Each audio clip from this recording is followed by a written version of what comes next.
এ যেন ১৯৬৭-র নকশাল বাড়ির রক্তাক্ত ছায়া। ছত্তিশগড়ের জঙ্গলে আবারও গর্জে উঠল আগুন। মঙ্গলবার ভোরে চক্রধা এলাকায় অভিযানে নামে ভারতীয় নিরাপত্তা বাহিনী। গোয়েন্দা তথ্য ছিল সেখানে আশ্রয় নিয়েছে স্থানীয় কয়েকজন মাওবাদী নেতা। অভিযান শুরুর পরপরই শুরু হয় তীব্র গোলাগুলি। প্রায় ঘণ্টা খানেক ধরে চলে পাল্টাপাল্টি গুলি। শেষ পর্যন্ত নিহত হয় অন্তত ২৫ জন বিদ্রোহী। ঘটনাস্থল থেকে উদ্ধার হয় অস্ত্র ও বিস্ফোরক। এই বিদ্রোহের শিকড় কিন্তু বহু গভীরে। কার্ল মার্কস, লেনিন থেকে শুরু করে চীনের মাও সেতুং, যাদের চিন্তাধারা একদিন ছড়িয়ে পড়ে ভারতেও। ১৯৬৭ সালে পশ্চিমবঙ্গের নকশাল বাড়িতে শুরু হয় এক রক্তক্ষয়ী কৃষক বিদ্রোহ। সেখান থেকেই নাম আসে নকশাল আন্দোলন। বছরের পর বছর ধরে এই আন্দোলন ছড়িয়ে পড়ে বিহার, উড়িষ্যা, মধ্যপ্রদেশ, মহারাষ্ট্র হয়ে ছত্তিশগড় পর্যন্ত।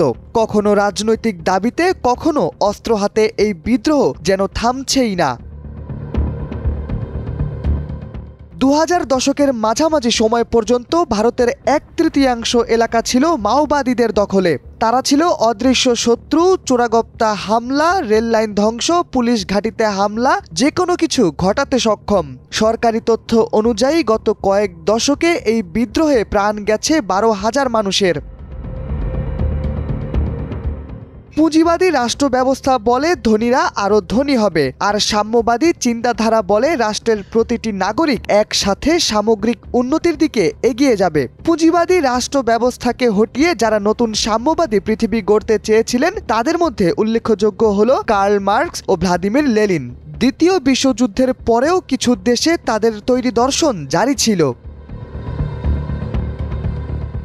উপমহাদেশে, বিশেষ করে ভারতে, মার্ক্সবাদ ও লেনিনবাদের পাশাপাশি মাওবাদও ব্যাপকভাবে প্রচলিত ছিল।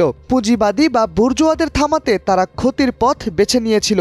সময় অসময় চোরাগোপ্তা হামলা চালাতো। ইতিহাস বলে মার্ক্সবাদ ও লেনিনবাদের একটি সংশোধনী রূপ ছিল মাওবাদ, যে মতবাদের প্রবক্তা চীনের মাও সেতুং। শাহরিয়ার আহমেদ, সময়ের আলো।